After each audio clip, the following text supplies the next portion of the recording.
Yes, hello. Our guest today is a positive young man who had a difficult life and spent the majority of ages 13 to 40 in state and federal prison systems. He has overcome substance abuse, a traumatic childhood, and many other personal struggles. I'm very grateful that he would come and talk with me and be so honest about his experiences. He is currently seeking his bachelor's degree through Portland State University in their special program designed to help families who have been or are currently incarcerated. Here's my friend, Jason Conley. I want to go back because I want to figure out what happened and how, because I imagine there's some dark stuff that happened in your life. And I want to hear what happened early on that led you to going to prison. Got it.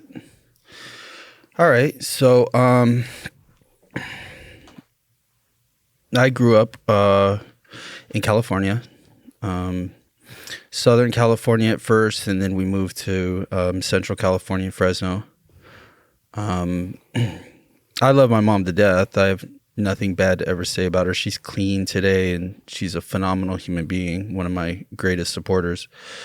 And so I don't want to paint this wrong, but, you know, things were kind of fucked up growing up. You know, there was a lot of alcohol, there was drugs, you know, a lot of domestic violence. Just the shit that comes along with drugs and alcohol, you know? And from very early, I was taken from my mom when I was 13. I was getting in trouble, and like there were some requirements of her by the courts to participate in like drug and alcohol classes and like parenting classes. And so there was like lack of compliance from her. And so I ended up in the juvenile system pretty young. And, you know, truthfully, I think this being in the system that young created even more so than whatever I had been dealing with from the chaos at home. I think being in the system from that young of age, because I went from group homes, alternative schools. I never went to high school. They put us in alternative schools because we were getting in trouble. And then I went through a long-term boys placement, like a 14 months, because I was getting in trouble at the group homes, and I was getting in fights, and I was in juvenile detention and stuff like that. And so I went to a long-term placement, and then that led to juvenile prison, and then I turned into an adult, you know? And so... what were the things that you guys were doing early on when you were 13-ish? Were you stealing cars? Like, what were you doing? No. So I was involved with, a lot of the same things that I was involved with as an adult, you know, selling drugs, fighting, a lot of like violent things. So just like fighting a lot, because in prison, there's this, kind of idea that this is what a man is, right? This is what a dude should be, right? And then like, you don't take shit from people, right? You don't let nobody, and growing up, I had got a lot of that from my peers before I got locked up. You know, it was kind of like where I was inclining towards already. And I think mostly because I was like, I had been running away because of the shit at home. And then like, I was already kind of like rejecting like my family life because it was dysfunctional. And so I was running around with guys older than me. I was running around with a lot other kids my age in the same position. And so I started to get involved, and not so much the stealing cars, but the selling drugs, the fighting, kind of like that whole like street, mentality stuff, right? What did it have a lot to do with the neighborhood you lived in, or did that not matter? Well, I grew up in California and lived in, Central California. And so there was like a lot of that there. And I started already kind of like to hang out with those types of people. And then we moved to Chicago. I moved to Chicago when I was like 12. And when I moved to Chicago, it was a little bit of a cultural change for me, but the gang situations there were a little bit more pronounced just because of maybe where I lived. And then so like I started to hang out with certain groups of people, and then home life really like descended at that time for me. And so it became running the streets, then got taken from my mom and then incarcerated. And then it just like, it started to accelerate so fast, like from 12 on, that it's really hard to like identify like what was the primary cause. I remember being younger and school was still important because I was really good in school up until like this point where I just like stopped, where things like just shifted in me. I don't know if it was because of my age and I was like maybe getting a little bit older and like, you know, teenagers kind of already are like become like that anyways. Yeah. If I was an exception to that, but I became a very extreme form of that given the situations at home and then also like the incarcerations. Yeah, because when you're at that age and you lose your mom and then you're in the system, I imagine people don't really treat you very well, right? You're kind of just an outcast. Did anybody try to support you at that point, or were they all just like, fuck this guy? No, there was a lot of fuck this guy. Honestly, the only person I really had in my life at that time was my mom. And my mom and my relationship was extremely fractured. You know, my mom was a single parent. You know, I had some stepdads in the house, but my mom did not know what to do with me. Yeah. I had, things just accelerated so fast with me. And I look back on it and I was just I was a broken child, but the way, like, it had all these antisocial, like, characteristics, you know? And, like, I honestly don't know if there's anything anybody at that point could have done. Maybe, I don't know. But, I just remember being young and just being like, you know, out of my feel like just like the social part of my life, like having the people around me accept me, the guys that I thought were like important, and like it was mostly the guys in like the institutions I was at, and like the guys that were like on the streets that I ran with, like that was all that was important to me. And so I was like just in this like mode where like it was like whatever I needed to do, as tough as I needed to be, as reckless as I needed to be, like that was what I was gonna be. And that's what I became over time. It went from like kind of like me becoming this thing to me being this thing. And, you know, 13 turned to 14, 14 turned to 15, 15 turned to 16, you know, and then like I was turning into an adult before I knew it, you know. And you were incarcerated that whole time? Yeah, I was let out after I finished. I was in a long-term boys placement for 14 months. And because I had, I had been removed from my home by the state, my mom had to like participate in some like, she had to basically come up and visit me a couple times. And I hadn't seen my mom at all. She had been dealing with her own shit. And she was a young woman. To her defense, she had me young. And so she was a young woman trying to raise a young man. And it's hard to be a human being. And so, yeah. You know, like, so, yeah. So I don't say this with, you know, resentment towards my mother. Like, I'm still hostile. I mean, like, I get it, right? But at that time, there wasn't much support. My mom was pretty much like, you know, I think she had just like kind of quit, like, you know, and so there wasn't a lot of visitation, but I did get out.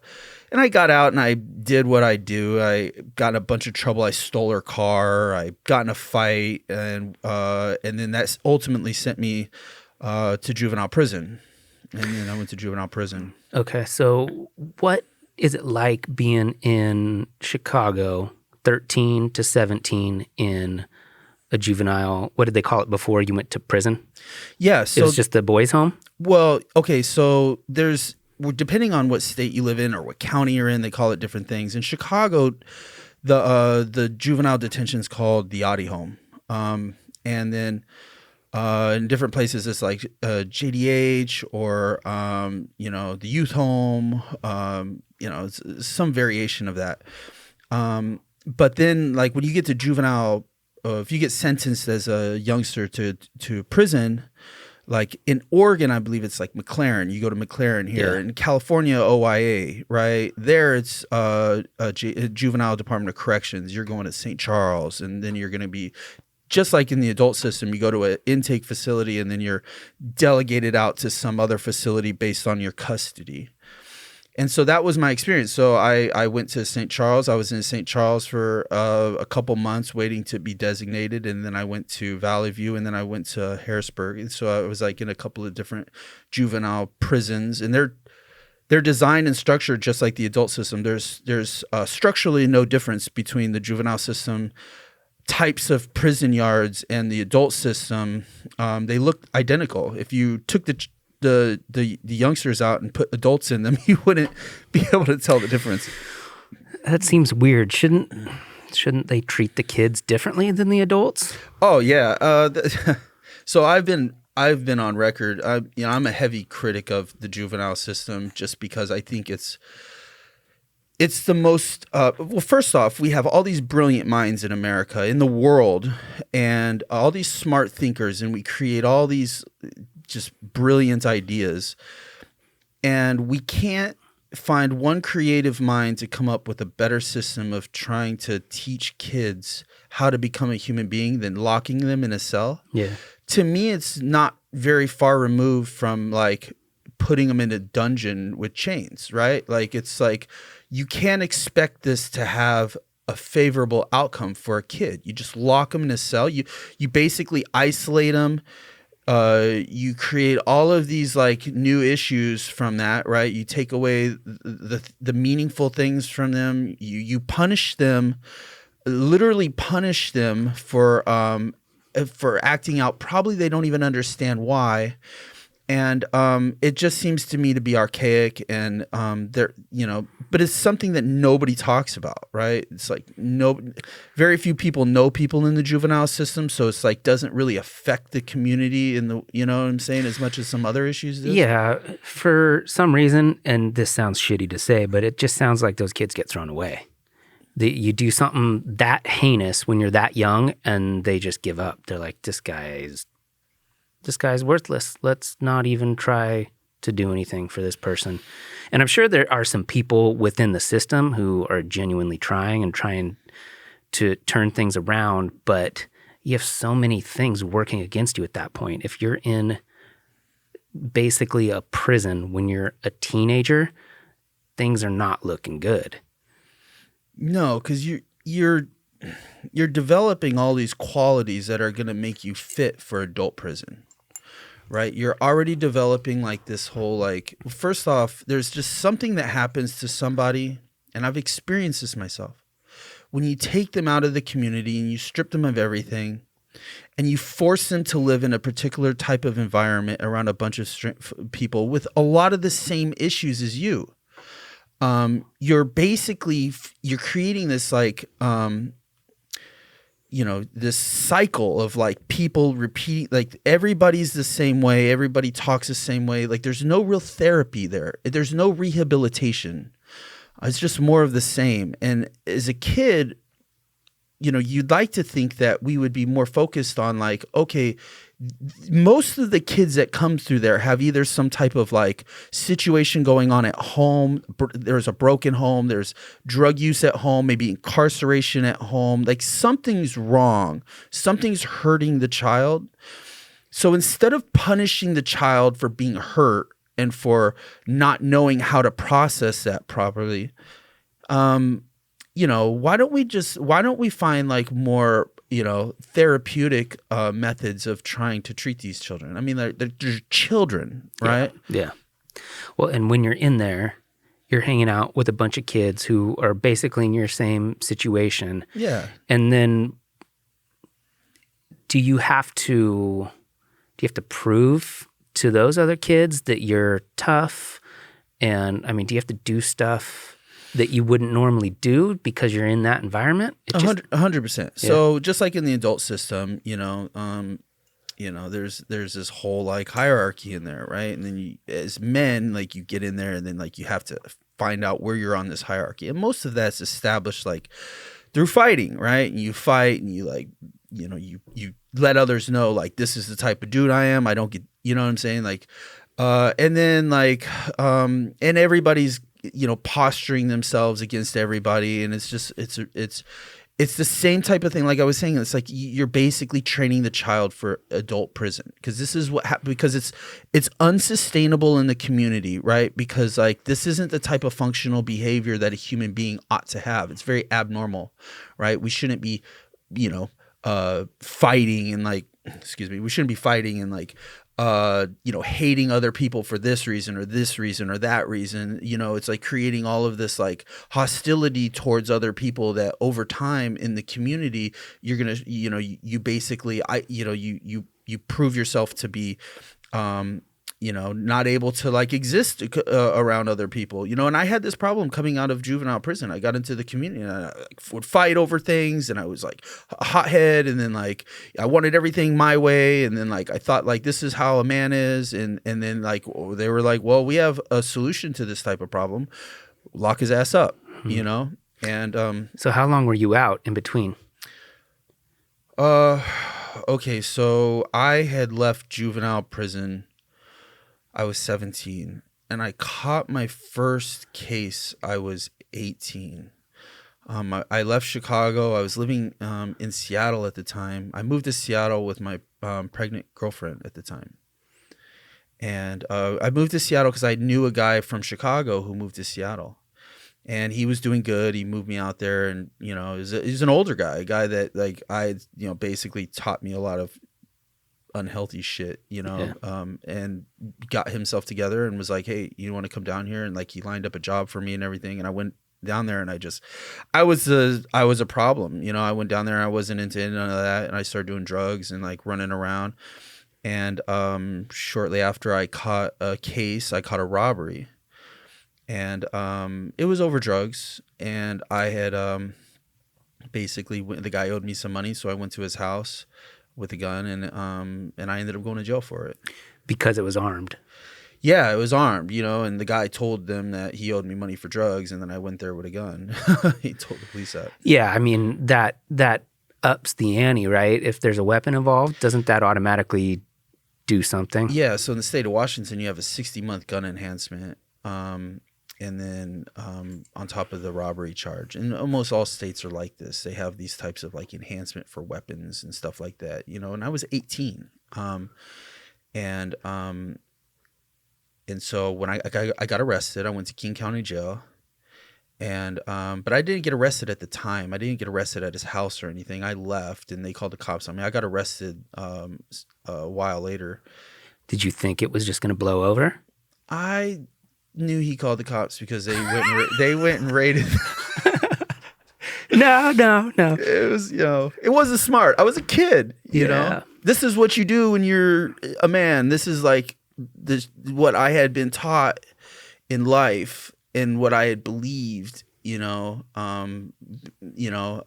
growing up amongst those types of people and in the system, that this is how you handle this, right? Well, what were you doing at that point? Did you have a job or anything? No, I was selling drugs. You're just selling drugs? Yeah, I was selling drugs. Selling drugs. And then did your girlfriend have the baby? Oh, she so she went back to Chicago. It was too much for her, Yeah. I was drinking a lot. Drinking was a big problem for me. And I started to do meth. And it was too much for her. She was like, she had went with me under the idea that I was going to be like trying to get myself together, right? Like, and so I had this friend who was doing great, and he was like, taking me in, and he was going to like shepherd me and like teach me how to do well. And I think like I understood that I probably should do those things, but it really wasn't like I wasn't there yet, Yeah. And I got there, started drinking and doing drugs, new drugs, and then like it was just like more of the same. She left. She went back to Chicago. What I should have asked this earlier. What year was this? This is 1998. I was 18 years old. 98. Okay. Tells you then, how old I am. You're just a couple years older than me. I'm 38. 42. Yeah. Okay. So you're in there from 13 to 17. You get out for a year. You move to King County, Seattle. Yeah. With your pregnant girlfriend. She bails. Did she leave before you did the robbery? Yes. Yeah. Okay. So she left. Some dude owes you money. You go to get the money with the gun, and then it doesn't get reported for a week or whatever, and then they come to arrest you. Oh, it got reported that night. Sorry. You're good. So it got reported that night. They came to get you. When they picked you up, did you understand how big of a deal that was going to be? Oh, I knew I was in deep shit. Yeah. Yeah. I was like, but I was young, and you know, the real force of like me coming into recovery and getting clean, like in, you know, all of my revelation that brought me to this point now has been due to this like compound effect of like incarceration over years, right? Decades. And at the time, I didn't have all that. And I honestly, if I'm truthful with you, I remember thinking to myself, I'm in deep shit, but I'm going to go to prison and this is going to be pretty cool, right? And I remember thinking that because like, you know, I thought like that had some value, some like credibility. It gave me credibility. I remember being like, I'm here for a robbery with a gun. I was just, that's the type of kid I was. And that's how shallow my perspectives were. I mean, you spent all of your child or your adolescence in that system. So I get that. You wanted to be respected, even though it was like in this weird way. Yeah. I mean, that was a type of respect to the other people. Like if you went in for bank fraud or something, they would have been like, who's this pussy? Yeah, but, stealing a cat or something. Yeah, yeah. So you get in there, and what happened in the court system? Did they try to get you, did you plead out? I did. So they offered me, it was my first felony ever, first time in jail as an adult. Which at that point, like juvenile system stuff doesn't roll over. So I'm a first time offender. I ended up pleading to, I think it was like 11 months, which was not going to be a prison sentence, and they dropped the gun enhancement. And so can you explain why they do that as opposed to you trying to say you're not guilty? What does it do? Just lower the sentence? Well, okay. So the idea is this. Trial costs money for them, right? So if you go to trial, it costs a bunch of money. They have to, they have to ask, they have to put together a jury. They have to do like all these things that cost them a tremendous amount of money. It requires a lot of time. And so there's like this give and take, right? Where like your sentence on the grid merits this. We're willing to give you this if you spare us having to like go to trial. Yeah. So oftentimes, it's if you know you're guilty, it's and you probably wouldn't win a trial. It's usually like smart of you to take the deal. And you had a public defender? I had a public defender. And what did that person tell you? She was cool, man. Yeah. She was like, we could take this to trial, and there's a chance people don't show up for court. I mean, because everybody involved was drug users, transient people who might not even be found if they really try to like round up people to testify, people who might have like, if they were asked questions might not answer the same way. So she was pretty transparent with me. She said, look, we could do this, we could go to trial, there's good odds, but I did it, right? Mm-hmm. And so if people did show up, then did you tell her that? I didn't tell her that. Do they say they don't know. Do they say don't tell me? I don't want to know? They do. Yeah. Huh. Yeah, that's a weird conflict if you're defending somebody that you know is guilty.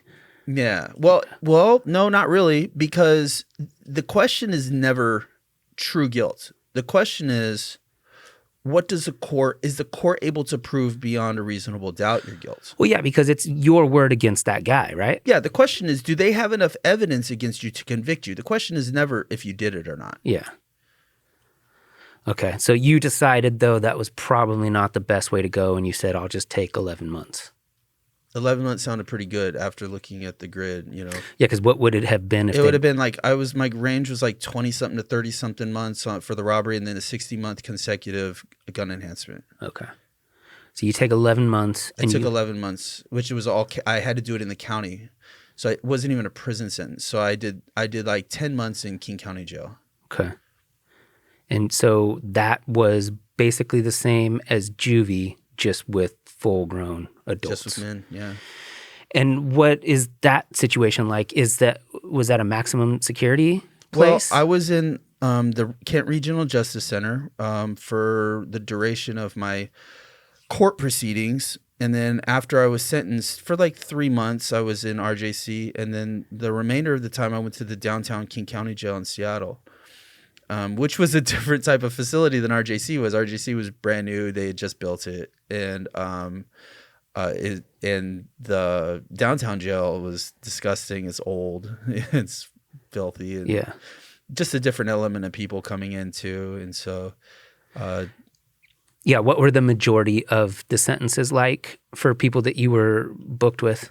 Most of the people that once I was sentenced, I was, so when I was in RJC, most of the people in my pod were fighting cases, serious cases, because I was put on a unit with people fighting serious cases. When I was sentenced and I went to the downtown jail, most of the people coming in were like violators. It was different because if I have came in with a case, when you come in with a big case and you're fighting a big case, your custody is a little higher than once you've been sentenced. Once you've been sentenced, you're like eligible to work if you want, or like, those sort of things. And so your custody just like, you're getting out fairly soon, even though 11 months isn't soon, but and so they usually lower your custody, put you with other people that are doing less time. Okay. And what is a regular day like when you're booked and you're just doing the stretch? Well, at that particular place, it was like we were in dorms, and so we'd wake up and we'd eat and work out, play cards, shoot the shit, and then. Is it difficult can you smoke cigarettes? No. No?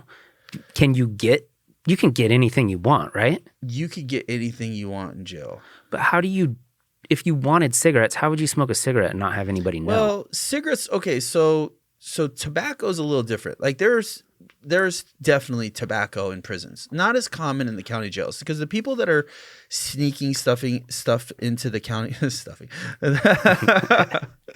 the people that are sneaking stuff into the county jail are a little bit more strategic. Like you're going to bring things that are worth more, right? And even though everybody would buy tobacco, it's not worth as much as drugs, right? And so if you're going to go that length to bring stuff in, usually it's going to be drugs. Or if you're just like getting arrested and you're like, I'm taking this with me, right? It's usually going to be the drugs on you.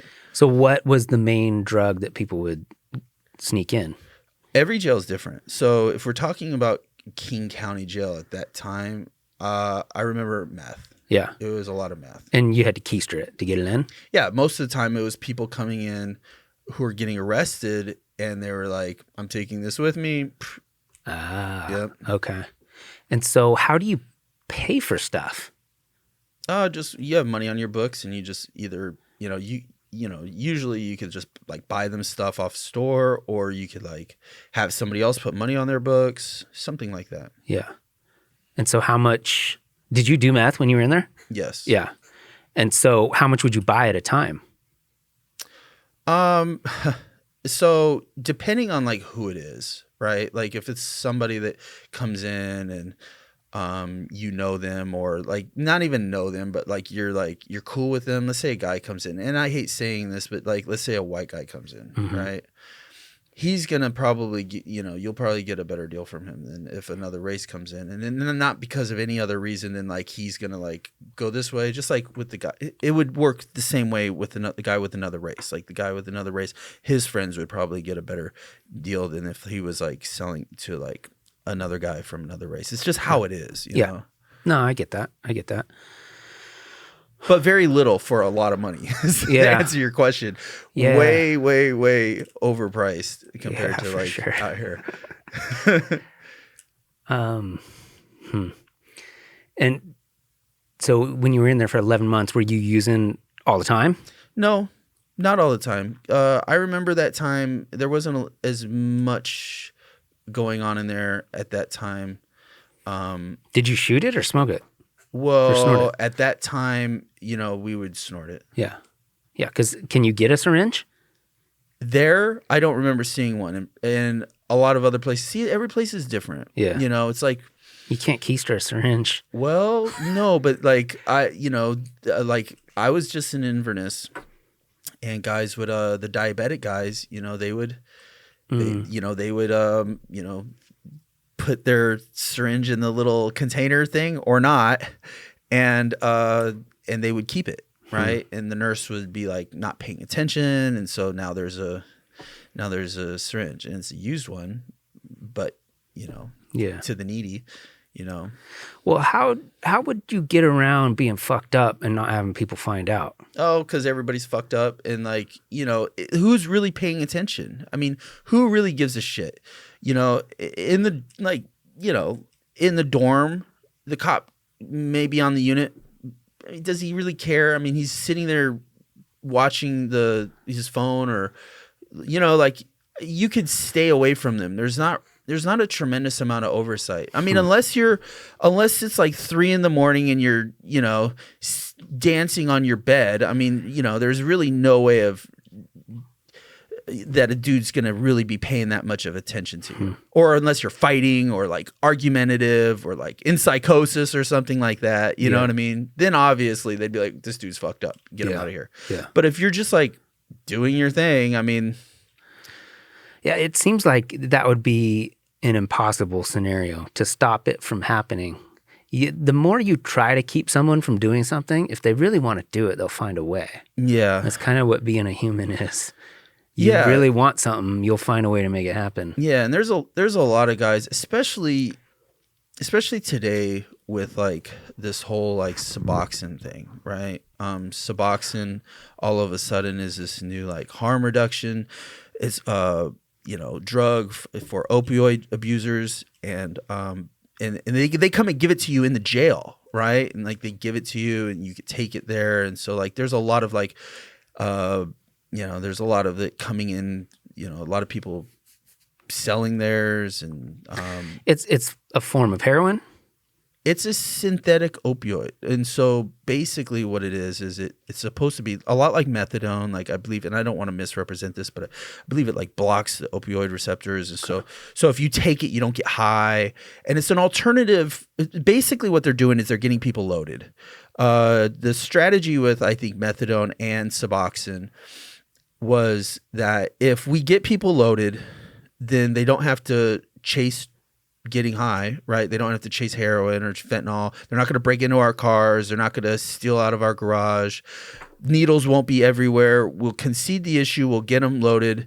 And then at least they're not shooting drugs, right? And sharing needles and breaking into places to get high. Methadone was for everybody that I knew that was on methadone, it was like a step down program. So like you're supposed to like wean yourself off of opioids with methadone, and then they decrease the values of the amount of methadone that you're taking over a period of time.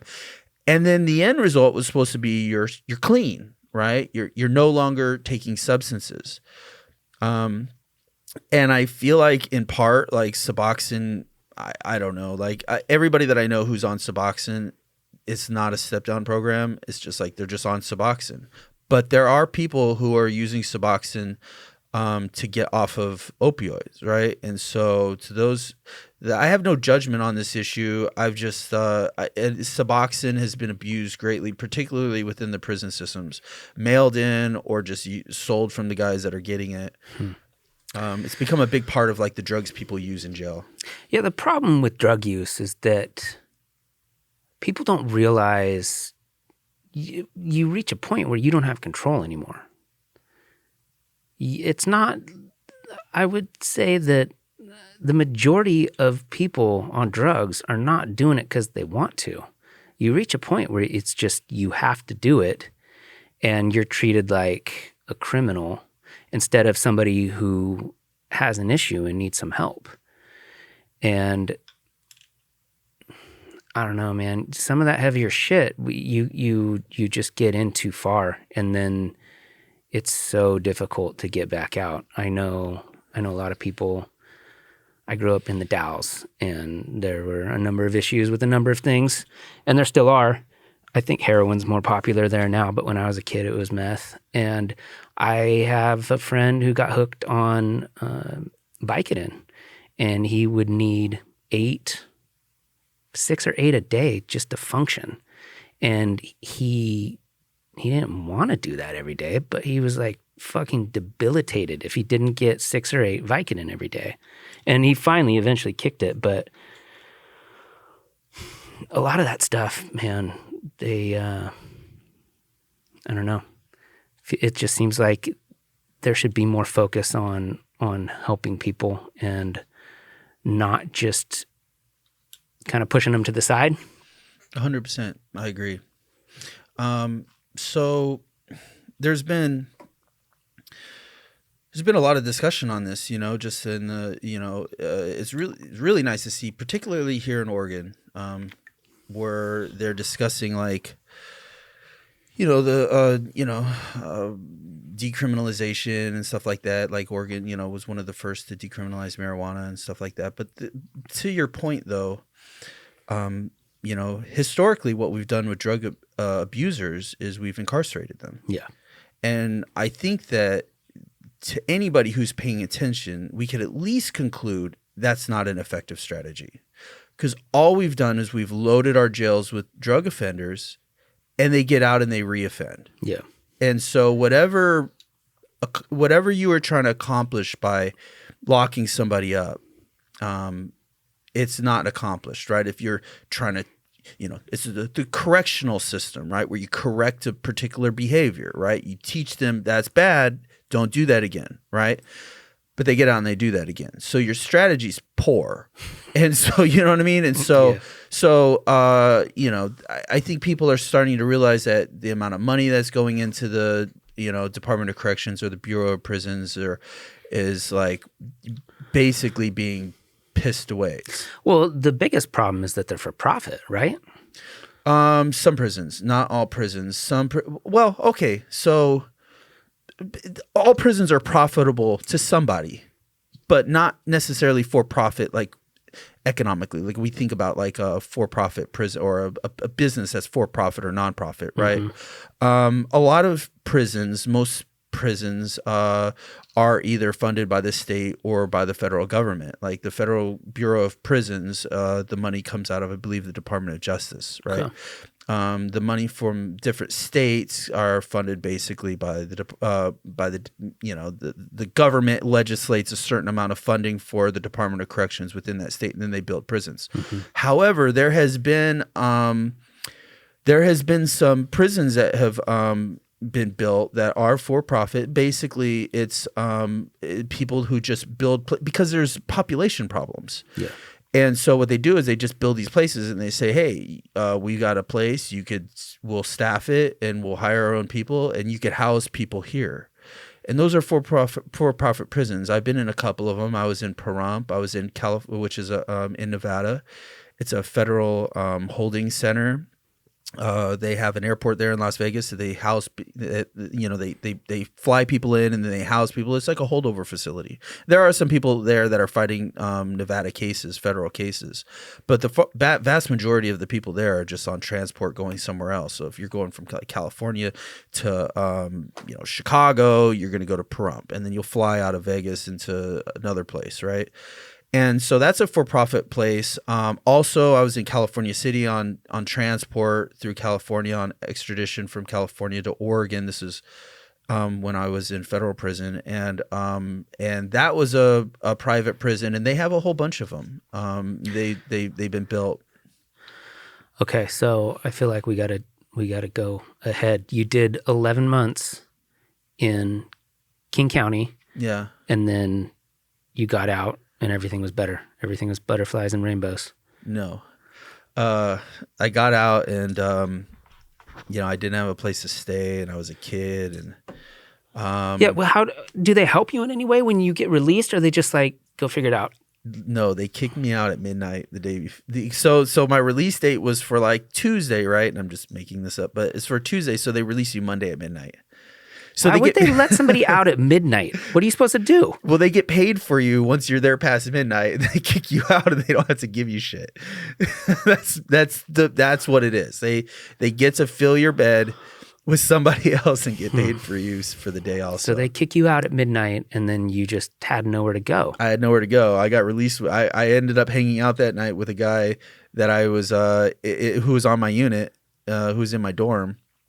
And we hung out at his house for a handful of days, and then until that ran its course. And then I went out and I basically networked and met people. And, because I wasn't from there, I hadn't been living there, very long. And so I just ran around Seattle and met people and, got involved with more drugs and more selling drugs. And I was always able to like network really well.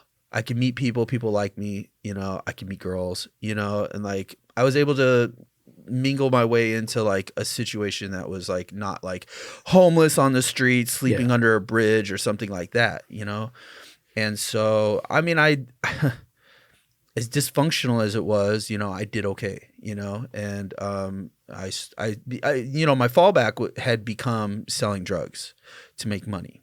It was convenient for me because I was a drug user. And I started shooting drugs at that time in downtown Seattle. I started shooting drugs. I started shooting meth. I started shooting heroin. And drug use went from like alcohol and like snorting lines to like shooting drugs. Yeah. And yeah, so that lasted for a while. I left there. I was in and out on probation violations, because I wouldn't report. And then I'd get arrested. I'd do 60 days. And, I was using heroin. So, I would go through the detox. And then I'd get out. And then I'd do the same. And then I'd get arrested. And then I'd be in jail for 90 days. And then I'd detox. And it was horrible. And yeah, heroin detox is pretty bad, right? Just like all the movies show? It's bad. Yeah. To varying degrees, depending on like how much you're using. Like there's not just like a detox and then that's it. It's like, if you're using more, your detox is worse and longer. If you're using less, and it's less severe, but it's still bad, And so, and then there, everybody's sensitivity to the detox process is probably different. So people experience it different, but in some it's bad. Well, and they say the reason that most people OD is because they detox and then they go back and try to do the dose they used to do and your body can't handle it, right? Oh yeah. They, so I have a friend who just got out of Oregon State Penitentiary, and we went to pick him up. And they gave him Narcan, right? And, yeah. And I the reason for that is that the percentage of chances that you would overdose and die coming out of jail is like astronomically higher than anybody else, because you haven't been using the way that you were before. And so people go back to do what they did before. I was just at Volunteers of America drug treatment, and they have on their wall like this whole thing where there are people who have passed away, and most of those people are people who left treatment and then went and got high. Yeah. And it's just your sensitivity to that particular drug isn't the same as it was when you're using. And so, yeah, it has definitely had an impact on like, the jails now release you with Narcan, and they're like trying to, but yeah, your point's valid. So they give it to you because they know you're probably going to go out, get some drugs and maybe OD, and the Narcan's the only thing that'll save you. Yeah. Yeah. It's effective. Like people are, it saves lives, legitimately saves lives. Well, I mean, you could just cruise around with a bunch of Narcan and be ready to go. You know what I mean? Well, like, you know what? There's a lot of people involved in this type of thing. You could get this anywhere now. I remember, I had a handful of them at my house. People would just bring them to me. They're giving them out everywhere. There's a strong push from, community organizations to get these in the hands of drug users. It doesn't work on fentanyl though, does it?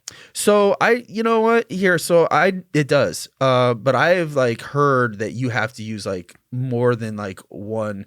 You have to use like 2 or 3 of them on. Fentanyl is a whole nother animal, just because of the amount of the opioid that's in the fentanyl. Yeah.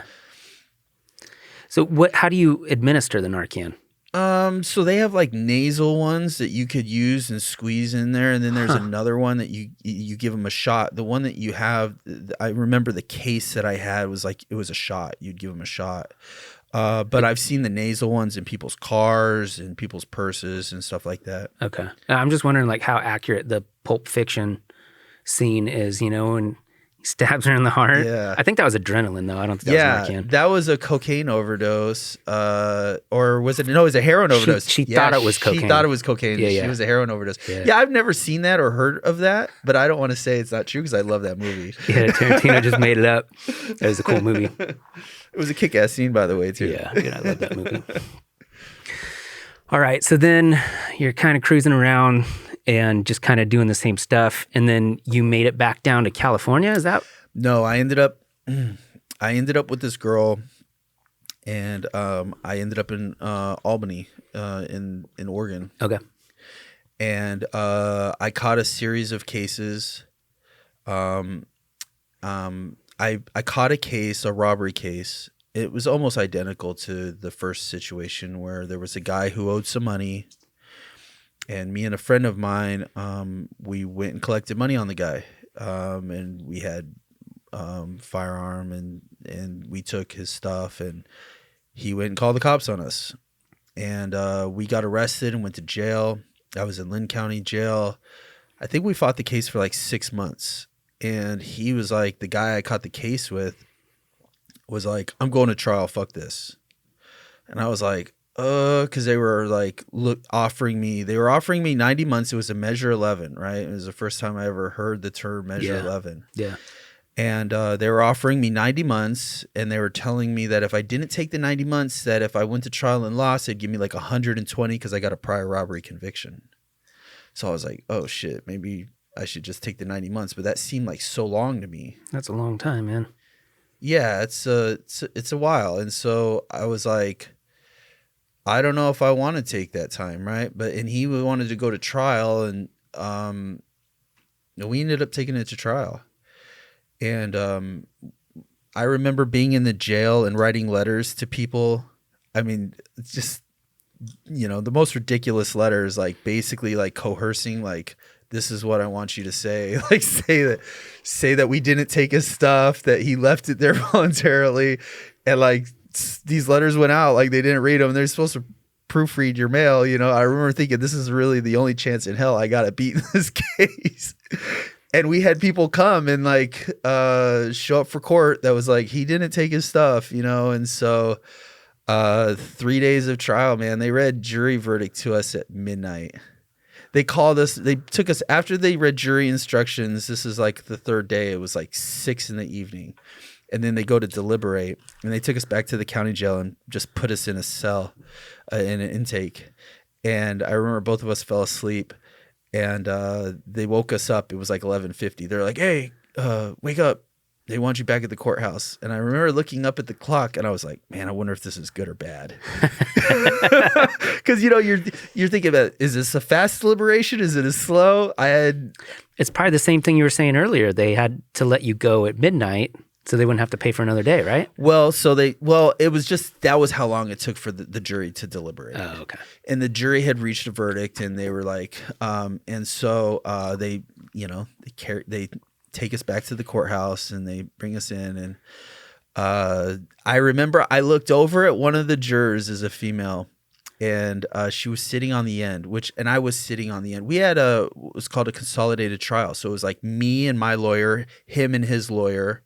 So, we had like 2 opening statements, 2 closing arguments. We could cross-examine each witness twice because every one of our lawyers, it really strategically put us at an advantage.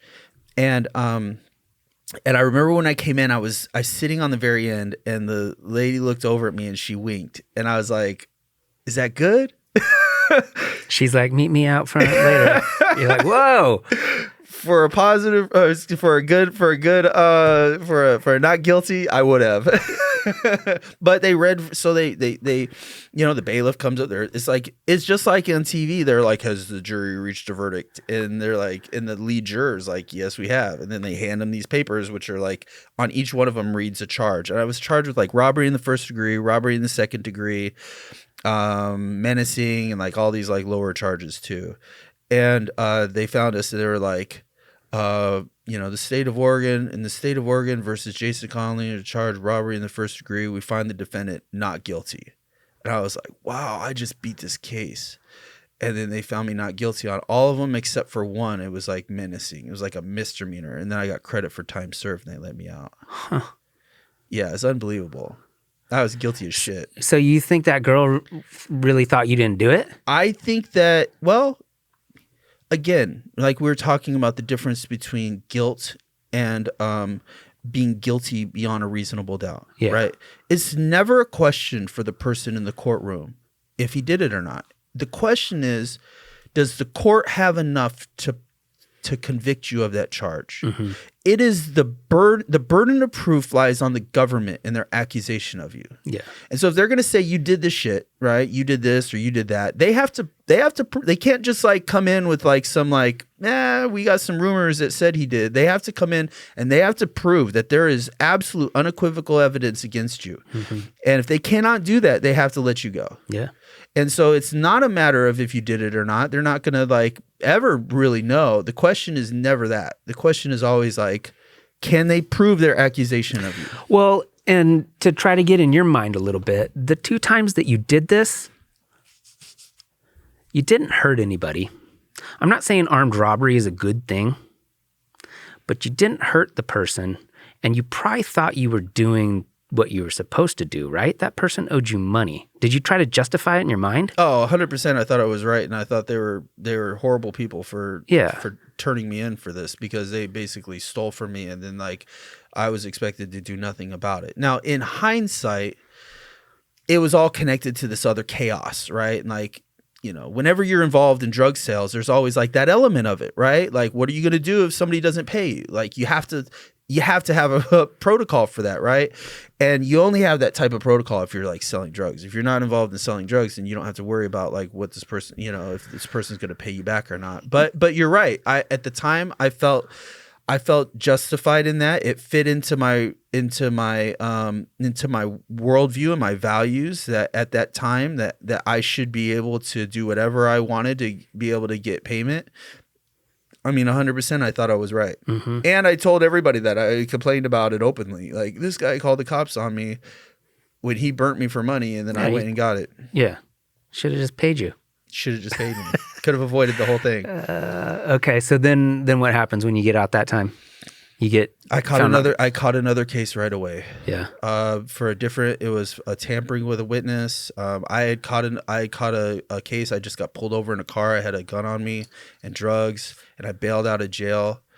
And my friend was in the car with me, and he had a pistol on him too. And then he got arrested for a gun. And the girl who was driving us told the police that we had guns and drugs on us. They took her out of the car. She told everything. And then so I'm like, I'm going to get her for telling on me, right? And so I, without going into the details, I ran into her, and like there was like some conflict, and then like she told the police that like I didn't like beat her up or nothing. I mean, honestly, like her car was parked in front of a house, and I broke out her window and I like tried to grab her. Yeah. And then she drove off. Right. Yeah. And like she told the cops that this had happened, and then I got arrested. Mm-hmm. And I got put in jail. And that was for a stretch this time. I took it to trial. Took it to trial again. I just beat this last one in trial. I'm like, I'm going to trial for sure. Yeah. And this is just her word against mine. And I beat it. I beat it in trial. It was a lot different than the first one. That was like one day. There was no witnesses. It was just her word against mine. I didn't even like have to like defend myself. She got caught lying about a handful of things. It was a girl that I knew that I had been involved with, and she was trying to deny that. She had a husband at the time, and her husband was there. And so she got caught lying about a whole bunch of stuff. And even though like the accusations, most of the accusations that she was saying were valid, it was like once you lie while you're under oath, yeah, It doesn't matter if like 90% of what you're saying is true. If you lie about 10%, it's gonna like taint everything else that you said. sure. And I got acquitted on that case quick. I think the jury deliberated for like an hour, and they brought me out, and I beat it. And I felt like Superman at the time because I just beat 2 cases. I was like, this is unbelievable. It was the same district attorney in Lynn County, and immediately after that, he referred my case to because I had these gun charges that where I got pulled over and I had a weapon on me and I bailed out, and I was fighting those alongside of these other ones. Mm-hmm. And he referred my case to the U.S. Attorney's Office, to the feds, Mm-hmm. and said, we got this guy, he's running around, he's a problem. And so we don't know what to do with him. So, and so that morphed into my relationship with the federal government, which has consumed most of the rest of my adult life for the most part. It was a different type of entity than the state. So what happened with that? Well, they watched me for a while, and I didn't know any of that had happened. I didn't know there was a conversation. It was never crossed my mind that I would end up on an ATF or DEA investigation. Never crossed my mind. They were following you? Well, they started investigating me. Yeah, they started, running surveillance on me, figuring out like what I was up to, who I was, what my involvement in the community was. And I remember I got arrested in a house. I was in a house. I went to this house, and it was just like a trap house. And I went there with this girl that night before, and then both of us spent the night there. And I woke up in the morning to the cops kicking the door in. And I was like, what the fuck, right? And the cops were kicking the door in, and they searched the house, and there was a gun. It was mine. I mean, it doesn't matter anymore, but it just was like over there, right? And by a backpack of mine, right, that had drugs in it. Mm-hmm. And so they came in the house, and they like searched the house, and they find all this stuff, and they take me to the police station, and they're like, they called my PO. Now my PO at the time, she hated me, and she testified at both of my trials against me as a character witness, like basically saying he's a horrible person. This is the type of stuff that he would do.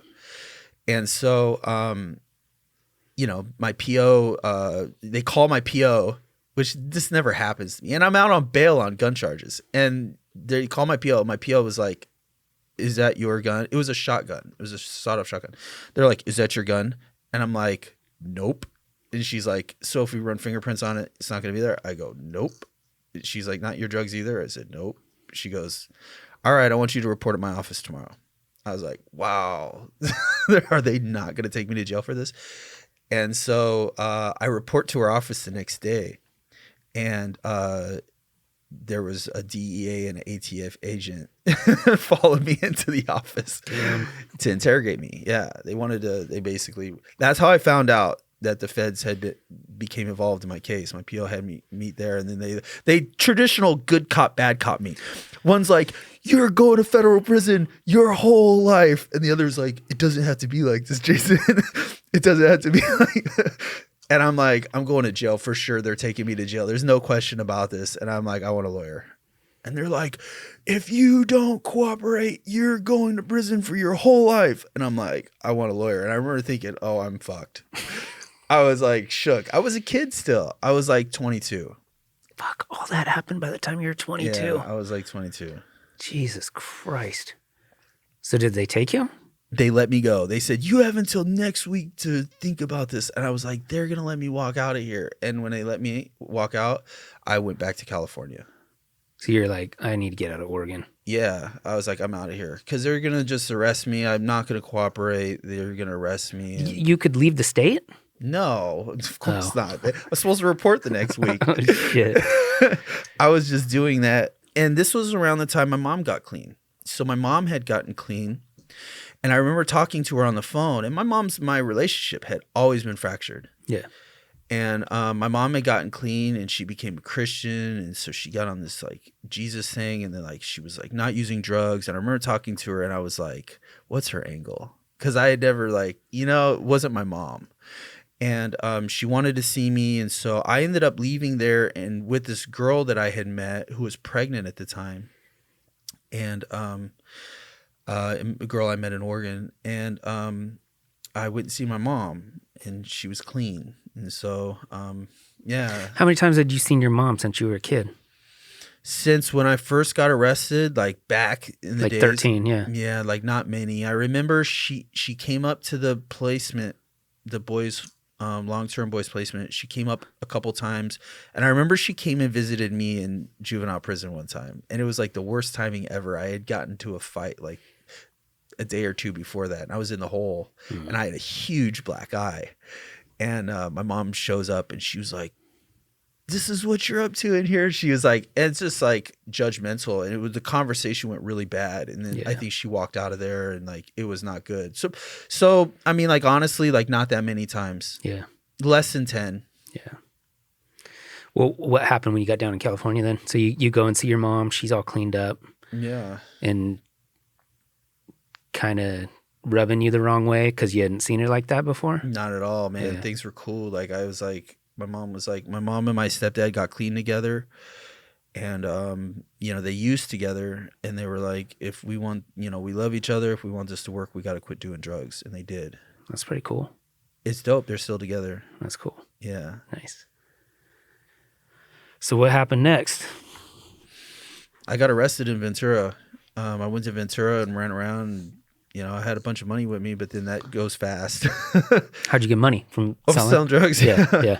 And I went down there, and then money started to dry up, and then I started getting involved in selling drugs there, and I got arrested selling drugs, and they were like, "You've got federal warrants." I was like, "I know." This whole time, did you ever like get some crazy thought where you're like, I'm gonna become a lawyer and wear khakis every day? Like, did you ever think about going a different route? Yeah. Did you ever envision yourself stopping and just like doing something completely different? I have had that thought my whole life. The problem is that the type of like overhaul of values and like personality that would be required to me was like unobtainable. Yeah. It was like trying to like put the circle in the square hole, where it was like, I should be a square, right? But I'm a fucking circle, and like I just can't like get myself to be there. But you had to have known at any point there was no end game. It was either you were going to die or you were going to go to prison. I think like when I was young, like that was part of like my whole like I'm willing to follow this to the end thing, right? And like I kind of like it becomes like you're like, for guys that like do a lot of time and guys that run the streets like that, like that's kind of like how we look at it. Like, I'm probably going back to prison. I'm probably going to do this, like, and it's like, it becomes kind of like I don't know, we kind of look at it like honorable almost. Like, and it sounds stupid for me to say this to you. Like, I sit here and hear myself say it. I'm like, what the fuck am I? No, I get it. I know what you're saying. But it because like, because what you're a type of person that like is just kind of cut a little differently than everybody. Yeah. And so you take on like that whole like identity, and then it becomes like who you are, right? And well, you're probably very attracted to risk too, I would imagine, because all that shit is extremely risky. And there's a personality, fucking cliff jump or base jumpers and people that jump out of airplanes. Yeah. Like there's a certain amount of risk involved with that, and that's probably like a core part of your personality. Yeah, it fit me pretty well. I think I have like a lot of qualities naturally. Like I'm a pretty I'm pretty driven. I'm pretty like committed. Like when I like get behind things, like I feel intensely. Like I could really like you know what I'm saying? So it's just that I've directed those things towards like a worldview and towards like an identity type that has just, really sucked the life out of me, really like crushed me over time. But I find that I still try to lean into those same qualities today. Like I haven't like abandoned that type of like level of commitment. I learned how to be committed to some shit, because you got to be committed. You got to be committed to follow a long sentence like this and get out and still be willing to do it again. I mean, you got to be in it. You know what I mean? Yeah. Yeah. All right. So in Ventura, I get arrested. you get arrested, Selling drugs. and you got got warrants in Oregon. And so is that when they're like, this dude's done? Oh yeah, I was extradited. Back to Oregon to I'm on a federal charge, federal gun charges, and federal drug charges. Which is more serious Oh yeah. when you say federal? Well, severity based off of the type of time that you're going to get. Because then you're being charged by the federal government instead of the state government? Oh yeah, the indictment reads the United States of America versus Jason Conley. Like the whole fucking country's against me. That's pretty hardcore, Not dude. the state of Oregon or the state of California or the state of Washington. It's like the whole country. Yeah, they've rallied against you. So did you try to fight that one? Hell no. No, you don't. Okay. So first off, there's a difference. I mean, there's the federal government is a completely different entity than local governments. They investigate differently. Their resources are different. The type of like procedures that they have are different. And so by the time you get indicted by the federal government, oh, believe you me, they wrapped your case up. They have enough against you. It's not like the state where they charge you and then they try to gather the evidence against you. They've already done all that. So by the time I got arrested, they had already ran their investigations on me. They had already knew everything that they needed to know. They already had their informants. They already had all of that. Then they dropped the indictment on you. And at that point, you're just like, you're there to be arrested. And if you could like cross your fingers and hope that it doesn't get too bad. And so at that point, did you know you were fucked? Oh, I knew I was fucked big time. As soon as I got in there and I was on extradition through California. I went to LA County Jail and then LA MDC. And I was extradited through San Bernardino and then flown out of there. And I was around federal dudes.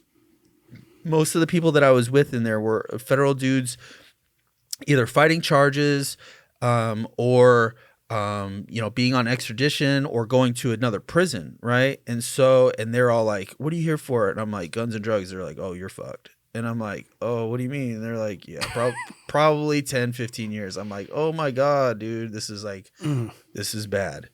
Right. And so This is when you were in Vegas at the one that starts with a P? No, yeah, Prump. No, they hadn't built Prump yet. But this was like 2003. And so at the time what they did was they if you were on extradition any part of the state, they sent you to Oklahoma. And then Oklahoma, there's a federal transit center. It's a pretty weird place. Like it's a big federal hub. And like the plane pulls right up to it and the arm just comes out. They just let the inmates out.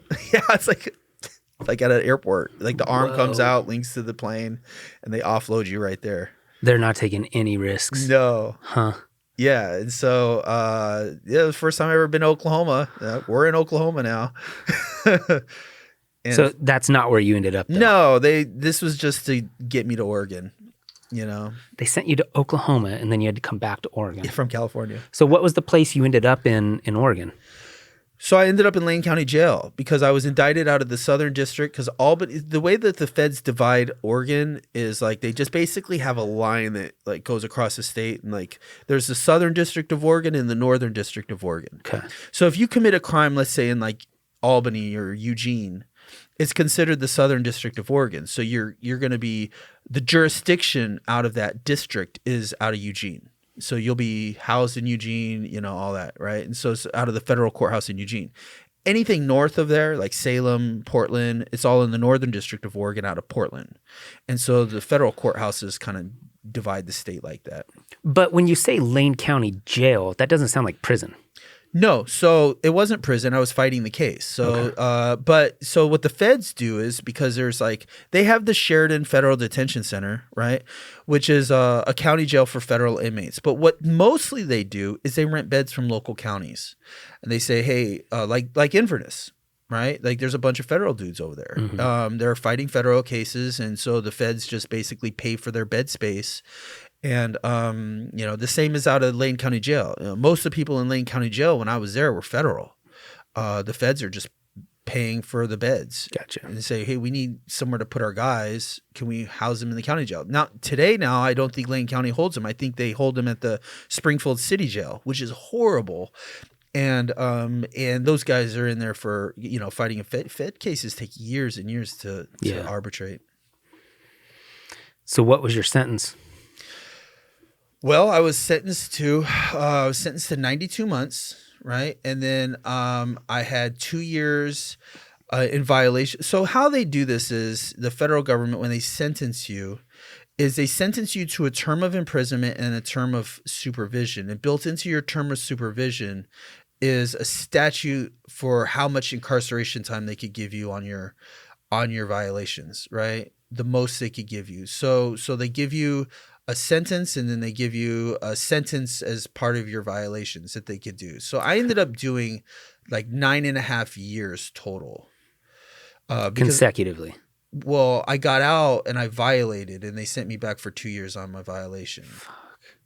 Yeah, so I did my 92 months, and then I went and did another 24 months on my violations. So what is that like when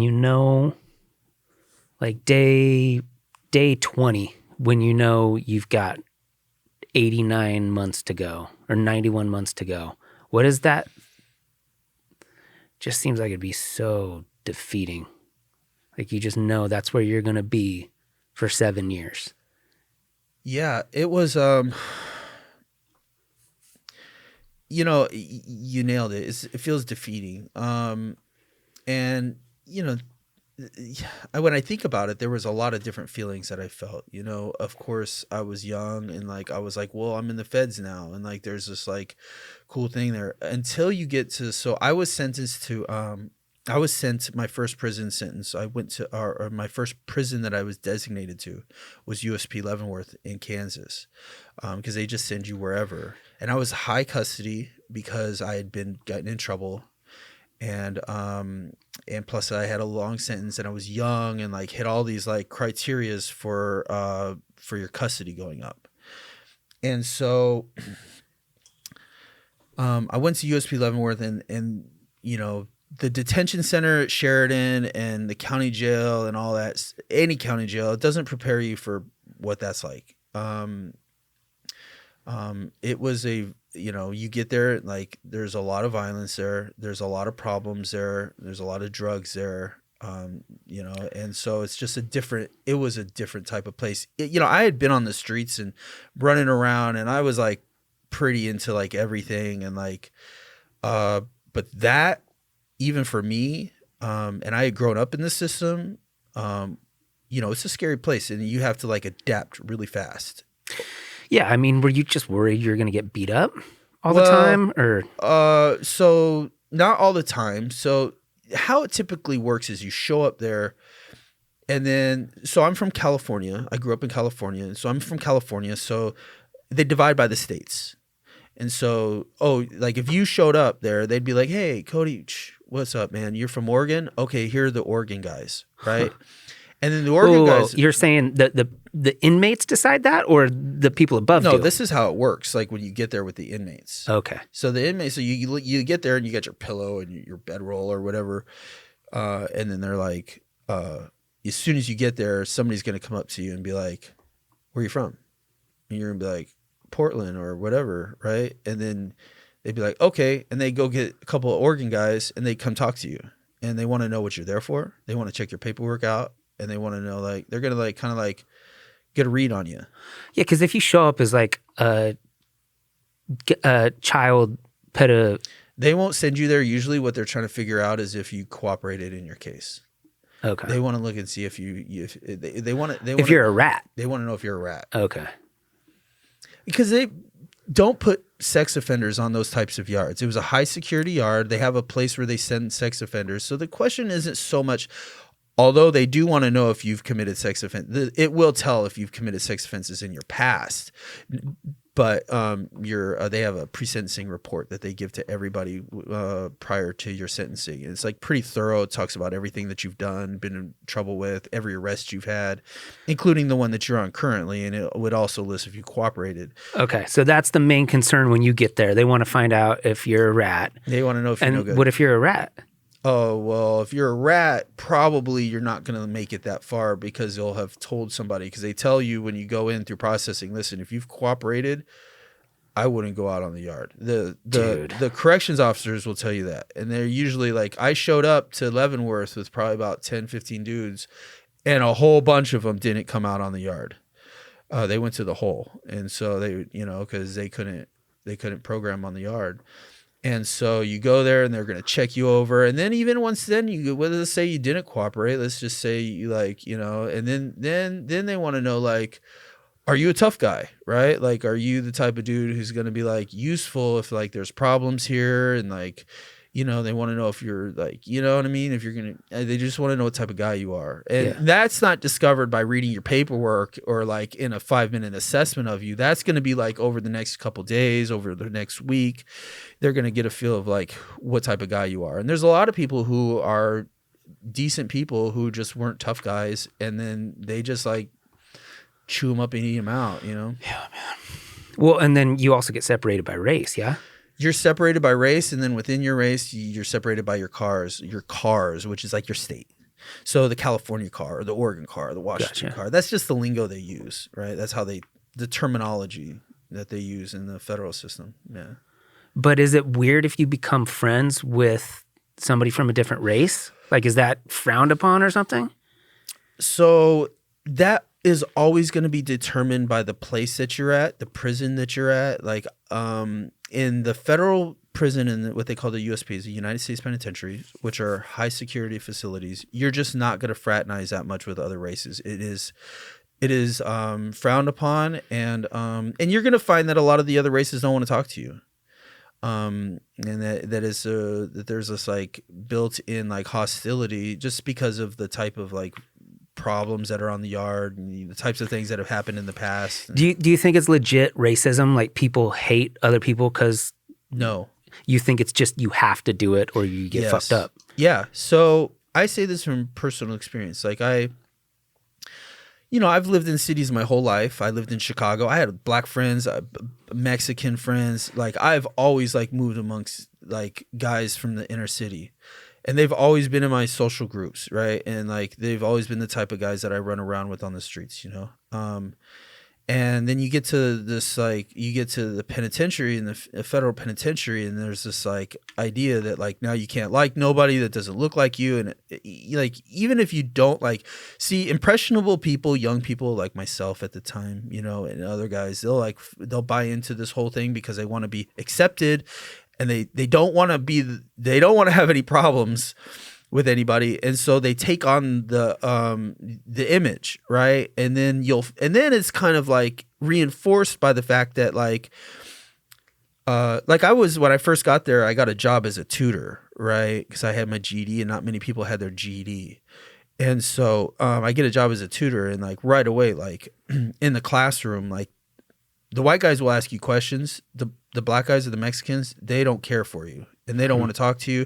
And so it's like, it's reinforced by this like kind of like hostility that comes from other people.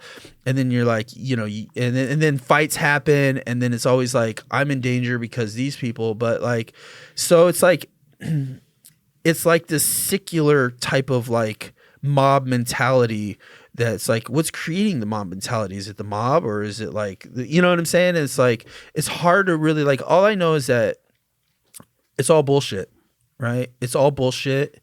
Most of the people in those situations are just trying to get through. And then like, and then whatever like harsh feelings I think people develop, usually one towards another, is just, aggravated by the environment. And if you take those people out of their environment and you ask them questions honestly, freely, without judgment, without like persecution from their peers, I think you'll find that they don't really believe in a lot of the things that they espouse while they're there. Yeah. It's more like you're confined to acting a certain way so you don't get murdered or something, right? Yeah. So what was the daily concern for you? You get up, you go eat, you work out and everything. Were you in a constant state of fear that somebody was going to try to kill you? So not kill you, like, so honestly, most of the problems that I found that happened within, like, you know, I'm from California, so I affiliated myself with the California white boys, right? Your biggest danger at that point is the California white boys. Like, it's not the other races. It's like other white dudes. Like, if somebody doesn't like you, it's a lot of the popularity contests, and so there's a small margin of error.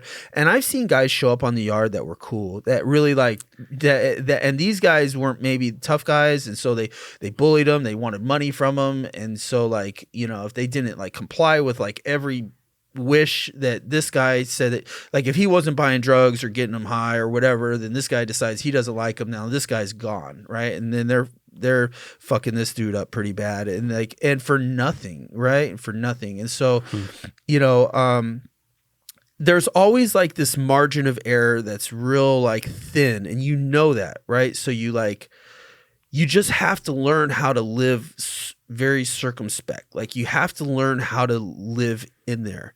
And a lot of guys don't, and they don't make it.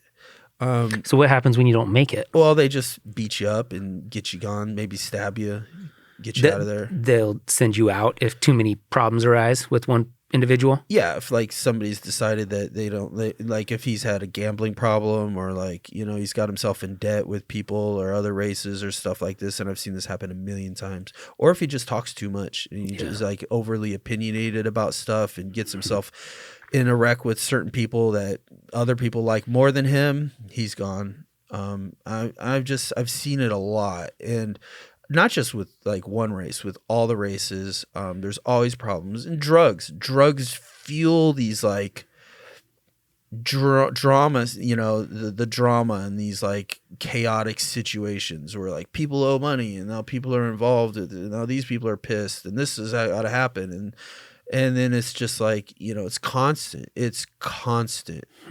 And it's more so in those, like, I was at Leavenworth, I was in USP Lompoc, and I was in USP Atwater. And in all those places, by far, it was far worse than any of the other prisons. Like, I've been to state prison here in Oregon, it wasn't that bad. Like, in Oregon, there's dudes, you could talk to anybody of any race. And that's cool. It should be how it is. Mm-hmm. You know, you could be friendly with anybody. You could work out on the, you know, if I'm black and you're white, and like there's one weight pile, we could work out together. It's not, that doesn't happen there. At Leavenworth? No, that would not happen. Yeah. No, because then people are going to jam you about it. They might give you a warning, tell you never to do it again. You're supposed to act like such and such. Huh. Well, and what's the response from the correctional officers? Were they all assholes? Were they mean? Were they cool? Would they just not talk to you? What was all that like? It was mostly not talk to you. There are some cops that work the unit that are kind of abrasive, but for the most part, they stay out of the way. They want to go home. So they just kind of let you do your thing. We drank a lot. And so alcohol, or you would make stuff? Oh, well, we would make stuff. Yeah? What would you make? Oh, well, there's always like the guys that are like the brewers, right? And they were really good. They would make everything. Like I remember drinking like green alcohol on St. Patty's Day. like they were pretty creative, man. And they would make all these things. There was so much wine being made. And the thing that you see the most is the wine, right? You just need grapes and time, right? Well, tomato paste and sugar, you know, and yeast. Yeah. And it's like done in like 2 days, 3 days. And yeah, damn, you can drink it in 2 days. You might want to wait 3, but you can in 2. Wow. And there's a cycle of them. So one's kicking today, another will kick tomorrow, another will kick that day. And so it's like, you know, but you got to be careful, man. The drinking will get you in wrecks. Yeah. The drinking will get you in trouble. What if they came in and they saw you got a bucket full of tomato paste? Wouldn't they know what's up? Yeah, they wouldn't care. So they would do room searches. Occasionally, it was random by like cell, and they would always give you a heads up. They'd say, "Hey, your cell's up for cell search today, so we'll hit you tonight. Make sure you get everything out of there." The only thing they're really looking for is knives. They don't care about the alcohol. If you're super drunk, they'll just tell your friends to put you in the cell. They say, get them in the cell, or they have a drunk tank. They go put you in the drunk tank and they make you lay on some concrete for a while and regret being too obnoxious, you know? And what about the hole? You ever go in the hole? Yeah. Yeah. For how long? You know, in the feds, it's not that long. I went to the hole for fighting an OSP and they gave me 120 days. I was like, oh my God, that's so long.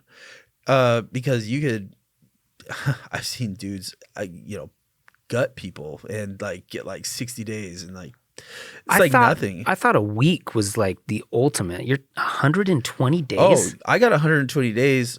I got 120 days for a fight. I've seen dudes get 6 months, 180 days, and then have to go like do like IMU time, and then like that's like long term IMU here in Oregon is like ridiculous. I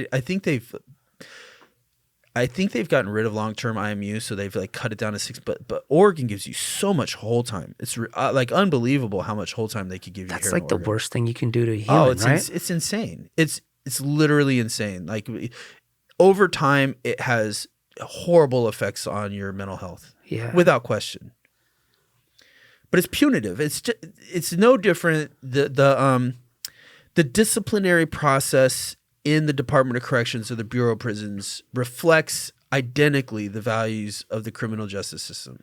They're just punishing you. This is a punishment for what you've done. Take that. And it gives no account to how productive it is, how harmful it may be to you over time. None of that is taken into consideration. It's not meant to as restorative, like to actually like fix anything. Mm-hmm. It's just meant like we're just going to spank you really fucking hard. Well, yeah, because are you in a black box and they just give you food a couple times a day? Well, it's just a cell. It's just a cell. Most of the holes are the same. It's just a cell. But you get no human interaction. You might have a cellie. You have a cellie, and then so you'll have your cellie, which could be good or bad depending on how you feel about them because you guys ain't coming out. You do get recreation for like an hour, where basically they just like let you come out, and usually like a pull-up bar or dip station, you could come out and like walk in like a little. It's like half, like maybe a third of this room right here, and you're just basically like in a cage, just walking around for an hour, and you're just like, put me back in my room. I'm done working out. Put me back. Oh man, I can't even imagine. 7 years, dude. And then you got out and then you went back for 2. I did 2 more, yeah. When did you decide that you wanted to turn it around? Not then. I got out. Not then. Things haven't come easy for me. So I got out, and I ended up after I terminated my supervision, they gave me 2 years on my violation. I was in Portland. I came here, and I came up here involved with some guys and some selling drugs, man, and then I ended up on another drug charge here in the state of Oregon. I got arrested in Portland, and then I was out on bail and got arrested again for delivery of a controlled substance, and they gave me 80 months, and they ran them concurrent, and so I had to go back to prison. For another 6? Yeah, so I did like 5 years and like 9 months or something like that. Yeah. Dude. Yeah, and so it was interesting, because I had never been in state prison before. I had only been in federal prison, and so to see the contrast between the two of them, there is like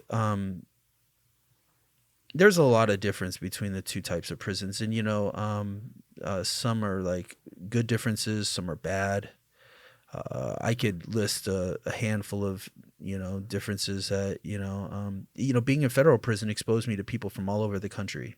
And I'm gonna tell you this: even though the people in federal prisons that I was in seem to be like more prone towards like violence and towards like that sort of thing. Some of the smartest people I've ever met in my whole life I met in federal prison. These are guys that were like not like small time offenders. They were like, a lot of them were like gang leaders, had been involved in like high level drug sales. If you get over 20 years, you're going to a federal penitentiary, to a USP. A lot of these guys were really savvy. They weren't just like your run of the mill, like I broke into your car or I stole your car or I'm like hacking your like credit card number and like buying shit. These dudes were like, they were doing serious things. And so you meet some of these guys, and some of these guys are never getting out. And these guys have so much time. Well, and they still run things from inside, don't they? In some scenarios. Well, you know, yeah. So there's a lot of like, it's just like the hierarchy within the organizations are basically established by like who's like been around longer, or like you know it's decided differently amongst different organizations. But yeah, these guys were big time, you know, and so they run shit for sure within their own jail and oftentimes within multiple prisons. And so it's just a different element of people, you know. In the state prison, you get a lot of these guys that were like homeless on the streets and like they just like kept like doing dumb shit. They broke some windows out, you know, and now they're going to prison, right? Yeah. And so you meet a lot of people like that, and you know, and having been in the federal system, going to the state system. And they're like, but the upside to that is like it's a lot chiller, you know. Like I never felt in danger for my life at OSP. You did in Leavenworth, but not at OSP. Yeah, because if people decide they don't want you there, like they'll just fuck you up really bad. Yeah. And then like, and you don't really know when that's like, you know, you just like, and sometimes there's conflict. Like I had conflict with dudes there sometimes, you know, and then you always wonder in the back of your head, like, where's this going? You know, and like, even like things like that might have happened. Like, let's say you're like, you know what, I don't like Jason. And then I'm like, you know, I don't like Cody. And then like we go and fight it out in the cell. Like, hopefully that's just it. Right. But then like, you never really know, you know, and so, you know, at OSP, it was completely different. Right. They don't have like the organization like you seen like in the feds. As soon as you get there, like you belong to somebody, right? Like, oh, where are you from? What state are you from? Oh, you're from Cody. You're from Oregon. Okay, now you're an Oregon guy. Now all these Oregon guys got all these expectations of you, and you got to comply. Otherwise, nobody's going to look out for you except nobody's going to look out for you. The only guys really looking out for you, making sure nobody really presses you, is the Oregon guys. And so if the Oregon guys don't like you, you got to go. Yeah. And so in the state, it's a lot different, right? It's like, in the state, like if you get there, like unless you're a gang member, like one of these local Oregon gang members, like, you know, like Brood or like EK or whatever, like if you're just an independent dude who goes in, you just be like, I don't really run with nobody. Like you could just do your time and that's it. And there's really no like burden on you to be an asshole or to hate people or to like to do anything. Like, I mean, like, you could get yourself running with some guys that might think they're tough. And then like, if you let somebody else talk to you, they might be like, you need to go kick that guy's ass. But that's self-inflicted. You could choose not to, you know. Yeah. It seems like if you were too nice to everybody, somebody would be upset about that too. They'd be like, well, they just ostracize you from the cool crowd, right? Like, you're just like, okay, we don't mess with that guy because like, he's not cool like us. Like that's how it works in the state prison. Like, are you a cool guy or are you not a cool guy? Like a good dude or not a good dude. That's the term they use here in Oregon. It's something that I've heard them say a lot here. I never heard them say anywhere else. Are you a good dude? I don't know. You tell me. Who are you asking? Yeah. My son's mom? No. She hates everybody. Damn. Okay, so you're in OSP, and then is that how you got involved with PSU and doing all that? Well, I got involved with Chemeketa, and God bless Oregon State Penitentiary for that, because so it's interesting how it happened, because when I got arrested, I was like, I'm going to college, right? Like, I'm going to do something. Like, I'm not just going to waste this time, because I was like, this is 2014, and so like, you know, I'm like 34. I'm like, you know, 2015, excuse me, I got sentenced. So I'm 35, and I'm like, you know, I'm not like a kid no more, and I need to like make this one my last one. And so I get involved in like, okay, so I started to just do drugs and run amok, right? Like I got to OSP, I had a bunch of money, and like I was just like doing more drugs and just like more useless shit, right? And so it's more of the same story.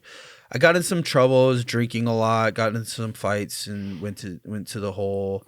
And how it works here in Oregon, and this is contrasted from the state too, is like they have this level system here in Oregon, right? So where like if you have like clear conduct, like basically haven't been in trouble, then you get like moved up these levels, right? And depending on your level, it's like 1, 2, or 3, right? So if you're if you haven't been in trouble for a while, then you get like all these like privileges, right? And so if you're level 3, then you could like be out on all the yards and like you could like do all this extra shit, and including participate in programs and whatnot. But if you're level 1, they give you an orange tag, so it's not even the same. Your ID's not even the same color as everybody else's, and you got to wear it everywhere. And so they're like, "Look, this dude's like, this is not a good guy. Not a good guy."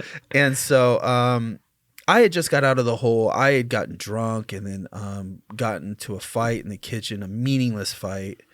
And I went to the hole for it, and I got out, and I was like, by the time I got out of the hole, I was just doing the math on it. I'm like, dude, I had like 2.5 years left. I can't get the clear conduct and then still be able to participate in anything. Mm-hmm. I thought, well, I couldn't even get like I thought, well, okay, I can't even get into like the welders program or nothing, because you got to be level 3, like everything you got to be like, clear conduct for 18 months. I have 2.5 years left. By the time I get the 18 months, even if I like stay out of trouble, I won't have enough time to complete any program. Yeah.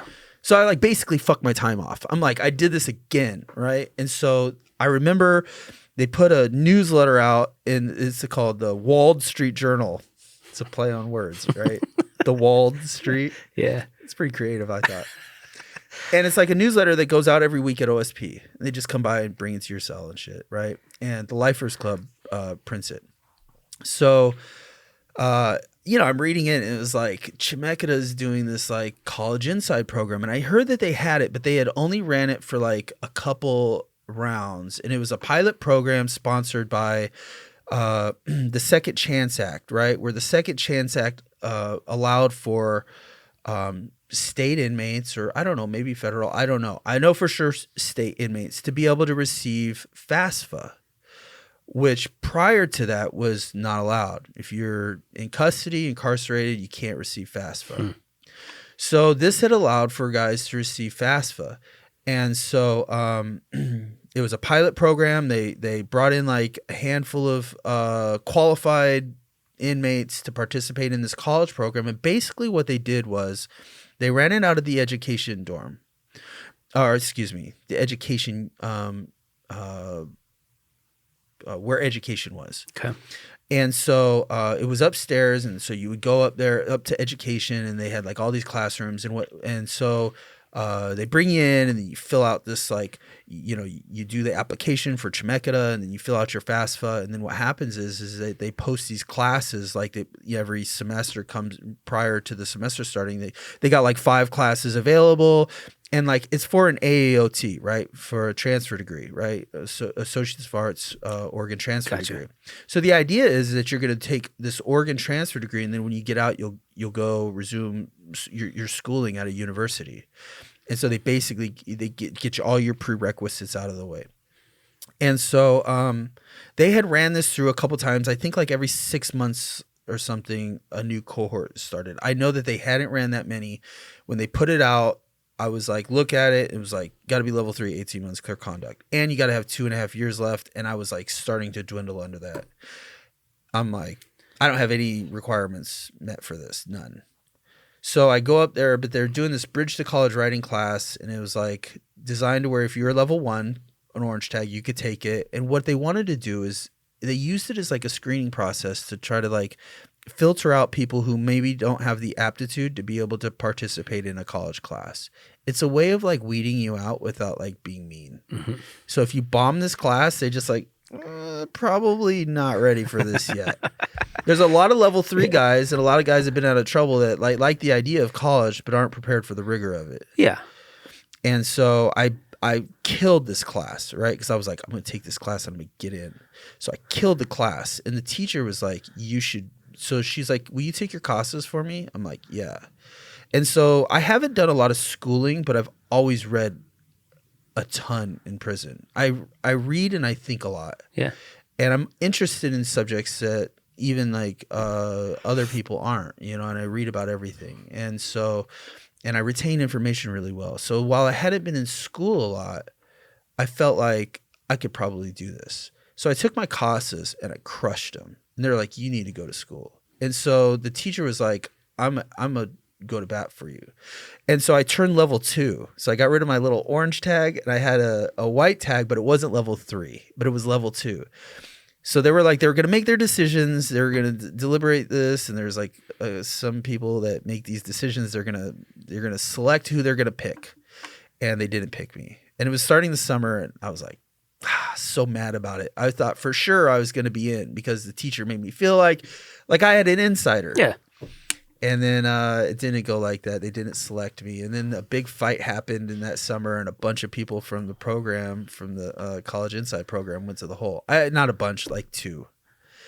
And so they called me up to education. They said, hey, we got a spot open. You want it? I said, yes. Nice. And they gave it to me. Dude, that is cool. It seems like they should give more opportunities. If there are people like you that want in, I mean, you just got lucky that some other guys got in a fight. Yeah, because, I mean, all that time, you just doing that same stuff over and over again. You just needed something inside you that wanted to do it and somebody to give you a chance. And it took a while, but it finally happened. So that's cool, man. So now it was kind of like you got to do stuff while you were still in, and then the program continued while you're out? So what happened was they have the professors come in and teach the classes, and you have to take certain classes, right? You have to take like Math 111 and Writing 121, and you have to like take physics, and you have to take like all these classes that are, and then you have like some other classes that are elective, right? And so they have like this, they have like these professors that choose to come in and teach these classes, and it's the exact same curriculum that they teach at Chemeketa. What they do is that they have, because there's the obvious problem is like you need to be able to do research, right, to write papers. Yeah. And they can't let you online. They don't want to let you online. So what they do is they have this like database system. That's like, it's an offline database system where they like uploaded like a ton of information into it, like books, newsletters, even Wikipedia is on there. And they just like upload. So if you wanted to like do a research on toenails, right, you could like read from medical journals from like the 70s. You could go in, you could read more than you ever thought about on toenails, right? And like you could like put your paper together like that. You put your works cited together like that. So while you may not be able to go online, there's sufficient information for you. So you didn't go on the internet for like 15 years? Oh, well, I went on the internet when I got out, but like my short times out, like that was it. When I was in prison, no internet. You can't be online. No cell phone. No. I mean, that stuff's important because that helps you integrate into society. Dude, you have no clue how far behind I felt getting out. Like when yeah, you're man, gone for a long time. This must have been insane. Oh, dude, it was not only insane. I couldn't believe what I was seeing. Like I remember when I went into the feds, it was like the flip phone with the pull-out antenna. Yeah, that was the jam. And then I got out, and they like had these like those. I'm like, what the fuck is this? Like I was overwhelmed. They're like, you gotta have a Google account. I'm like, what? What's a Google? An email? I don't even know what that is, really. That's a bummer, man. Fucking North Korea can restrict their internet. China can restrict their internet. Why can't they give you guys a different version that you can't search certain things? Just put firewalls around you. Yeah. So, that would be the smart thing to do. I don't know. I feel like part of it is that the lack of funding. Yeah. Right? The lack of funding, because then I mean, where are you going with it? So you have to have these computers, and then they're online, and now you're paying for the online services, and then like, or tablets, if you're going to get tablets for guys to use to be able to do that sort of thing. And then like, how do you deal with the abuse? Like, it was just like, it's a lot of different, like, so you got to have people over, you got to pay people to like look over this and to like install all this system, and it's just the funding's poor. The amount of money being delegated towards the prison system for those purposes, not like salary purposes and like, expanding the prison purposes, but for like educational purposes, is very small. Yeah. That is quite the journey, man. That is quite the journey. And now, how long you been out?